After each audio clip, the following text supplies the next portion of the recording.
From Abra. Sige po, sinong kakarating? Eh, dalawa po kami. Mauna ka na, sir. Una yung anak ko. Oh, dito ka. Yung ano pa. Sige, upo ka dito po. MRI tsaka X. Ano ba nangyari sir? Ba't may brace ka na? 10 months na po. Spinal. 10 months na. Opo.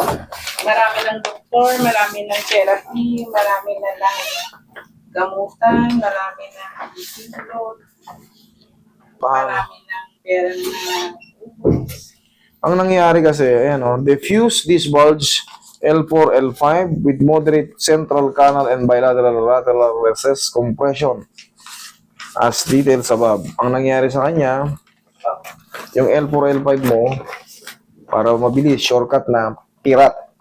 Yun ang nangyari sa kanya. Ano yung L4, L5? Ito. L4, L5, L5S1. Iyan ang napirat sa kanya. Base rito sa report.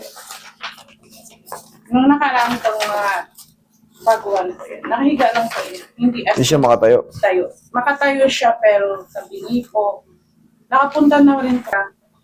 Pag sabi na, may naiibig daw bawat galaw. Ayan o. Ayan, Sa ayan. X-ray kasi wala pong result eh. Diyan po sa MRI po.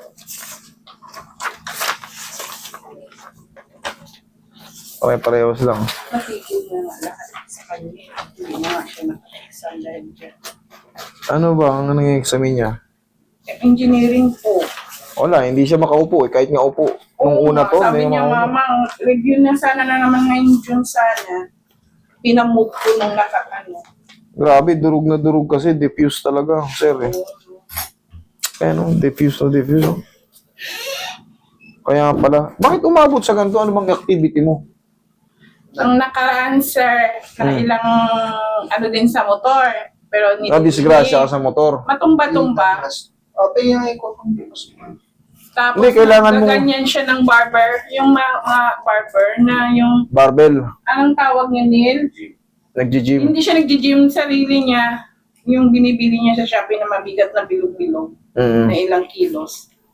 Kasi idol, kailangan to masabi lahat. Kasi medyo, ayun, malala itong anong pagkakadurog nung ano mo. Talagang hapit na hapit. Talagang, makikita mo kasi yan, ito, almost the same yan pag ano. Pero ano to, artificial to Ganyan ang figura ng ano natin, ang structure ng buto natin. At yung mga disc na yan, almost the same yan. Ngayon dito sa lateral view mo, ano ba yung lateral view, yung patagilid? Makikita mo siya rito, mami. Tingnan mo.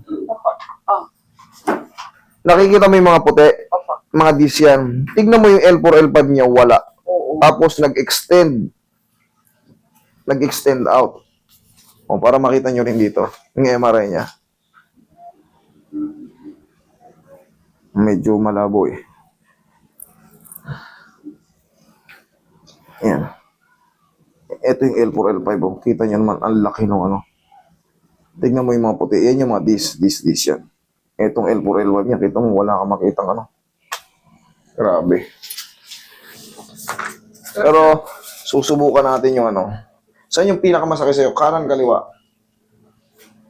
Kanan. Ay, kaliwa. Kaliwa po. Okay. Ilang buwan na siya, ma'am?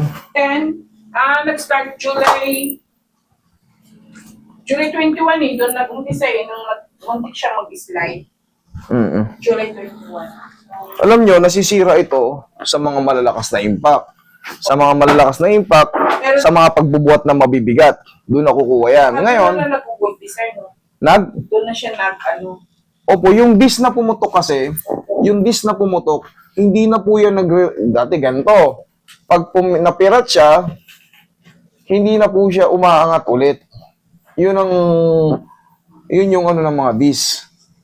Ngayon, syempre, tumatagal na. 10 months, ginagawa nyo naman ng paraan. Although, nakalakad na siya, pero yung feeling niya, kahit pa rin. Ang bata mong malulumpo. Yun ang worst case scenario, no? 2 years po. Mag-23 siya ngayon.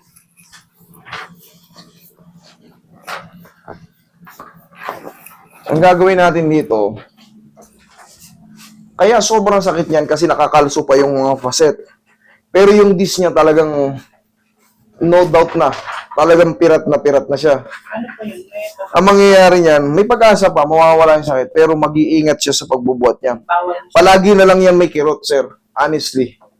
Kumbaga, oo, uy, bang mas nakakakilos na ako. Pero hindi ka dapat magtiwala ron. Kahit malaki kang bata, sirang-sira na.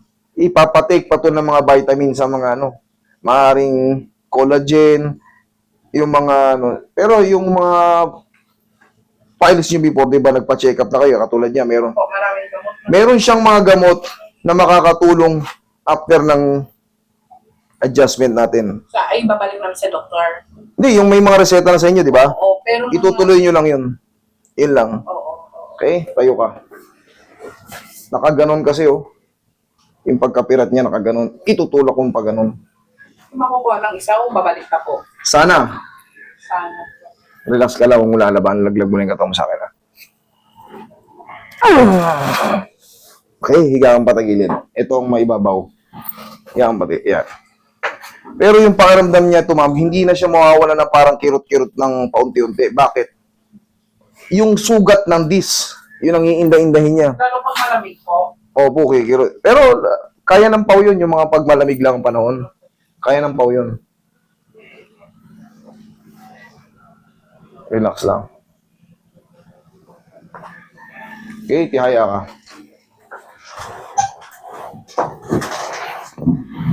Meron ka bang mga disgrasya sa motor?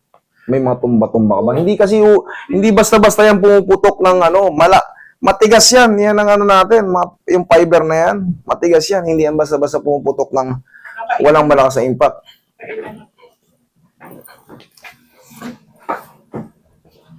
Wala akong sugat-sugat noon. Dapa ka, idol. Dapa ka. Huwag kang sige, mamaya tuturuan kita ng mga diskarte sa Sakit din po. sa blade. Idol, so ikaw na magsabi. Kasi si mami mo, hindi naman yan nararamdaman yung nararamdaman mo. Saan yung sumasakit dito? Yung mga ganyan mo? Dito lang? Pero ito, yung sinasabi ni mama mo, sumasakit ba ito? Yung pinapahilot sa akin. Sumasakit din ba yan? Oo, okay. Mas mauna kang magsabi kaysa sa mama mo kasi Okay mas naman, ikaw ang may katawan eh. araw-araw ko siya minamassage po. Hindi naman araw-araw, at least 3 days. Baka, pero kung haplos lang ng pagmamahal, okay lang. Pero kung baka yung massage nyo, kaya ginagaya nyo yung hilot ng mga wag. At least 3 days. Pero kung haplos ka lang ng pagmamahal, yung parang ganyan-ganyan, okay lang yun, kahit araw-araw, walang problema. Pero kung may mga sinusundan-sundan kayo, dahil natututo kayo sa mga YouTube, eh baka mga malamog naman to. Alam mo. Yun ang iniiwasan natin, baka masobrahan. Pero nga, kung haplos lang ng pagmamahal, yung hindi gaano nadidiinan, okay lang yun kahit araw-araw.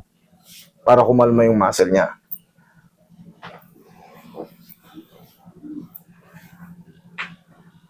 Hindi pa ba namamanid yung mga binti mo, idol?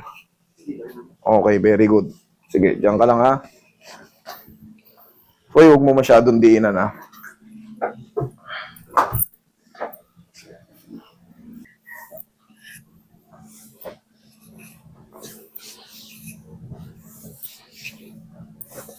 Nakaka-addi kasi yung game na yun eh. Angat, pwet. Hindi. Yan. Iyon, nadali mo, idol. Yan, ganyan. Sige, straight ka lang.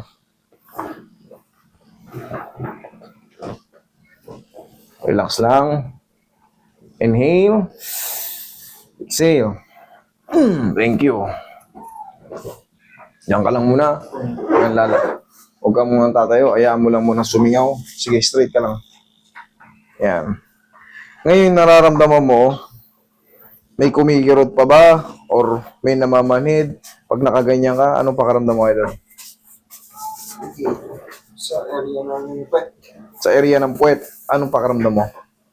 Parang may crack pero hindi naman malala. Parang may ground pero hindi malala. Yung eksaktong nararamdaman mo. Sige, tagilid ka.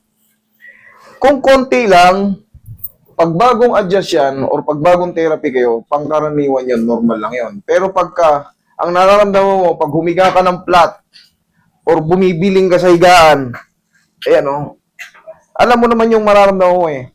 Pero kung yung parang gumagano-gano, no, idol, no, yung parang may kutik-kutik lang na maliit, okay lang yun. Ibig sabihin, yung sugat ng ano mo yun. Pero pag bumiling ka, or nakaplat ka pa lang, parang feeling mo, parang may ugat na pag tumagal parang sasabog, hindi po pwede.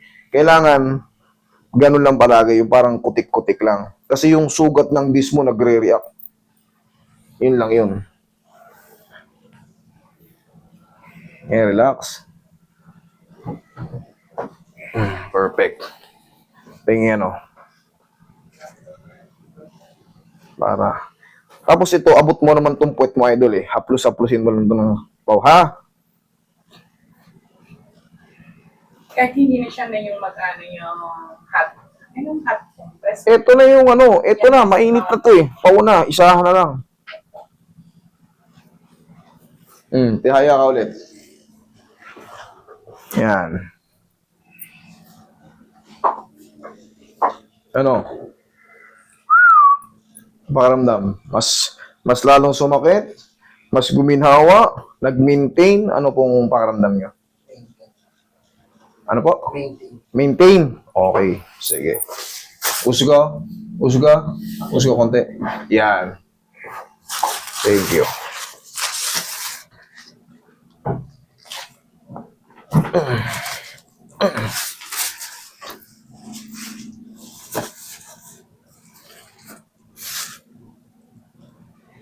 Kaya?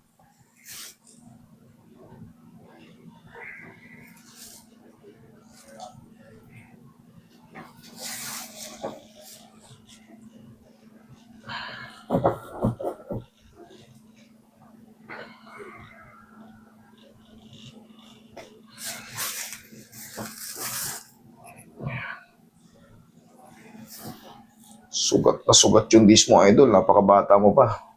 Pag umidad ka ng mga 40 tayo, Andyan. iindahin niya pa yan. Grabe yung pagkadurog ng disc mo. Actually, yung mga ganitong edad, prime pa talaga. Pero yung pagkadurog ng disc, kakapiranggot yun na tira. Isang Kaya ito nakakatayo kasi mataas pa ang ano nito, pain toleration Mga bata pa, 22 anyos. Pero yan, pagka nagganyan ka, ganyan din na din, kasi ikaw yung 50 anyos, malamang, iyak-iyak ka sa higaan. Araw-araw kang iyak-iyak sa higaan. Tapos hindi ka makabiling, hindi ka makano. Pero siya, malakas pa siya, pero nakita niyo, pag umaano siya, kumikilos. hindi pwede. Man, sakit. Sakit. Siya pwede bumili. Tatayo siya sandali.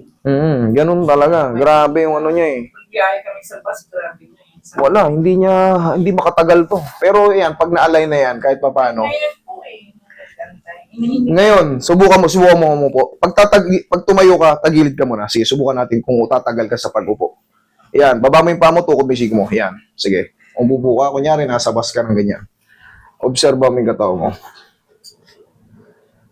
Kumikirot siya, namamanhid, Mga oras lang bago maramdaman yung mga oras pa. Oras pa. Okay, sige. Hindi natin masusubukan pag tinagal na. Higa ka ulit. Anong pakiramdam mo? Ay, yung ganyan.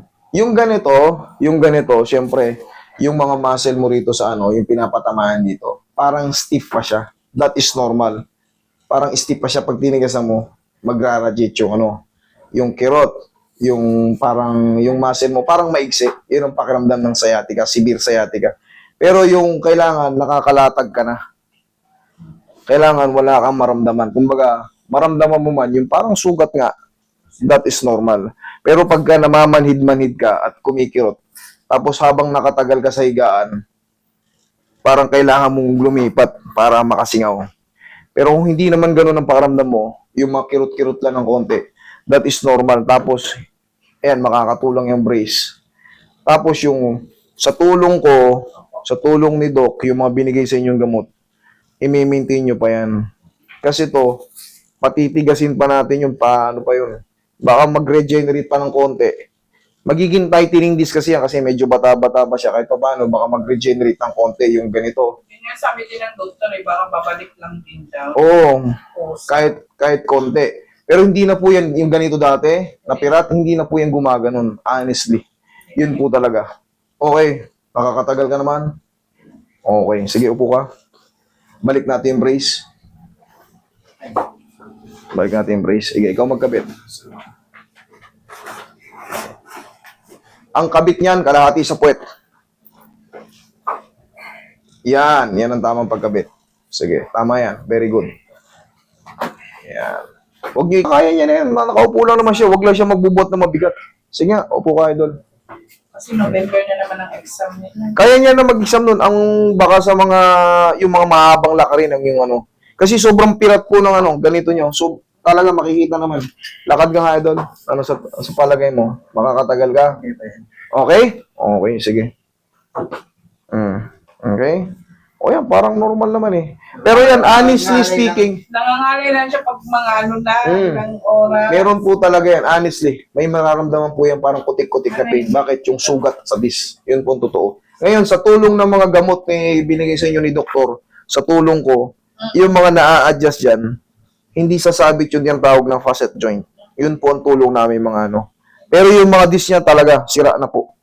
Sira na po. So, sa tulong ng vitamins na binigay sa inyo ni Doc at yung mga iba pang gamot, i-maintain nyo po muna yan kahit mga 1 buwan para mas lalo siyang mag-heal. Okay?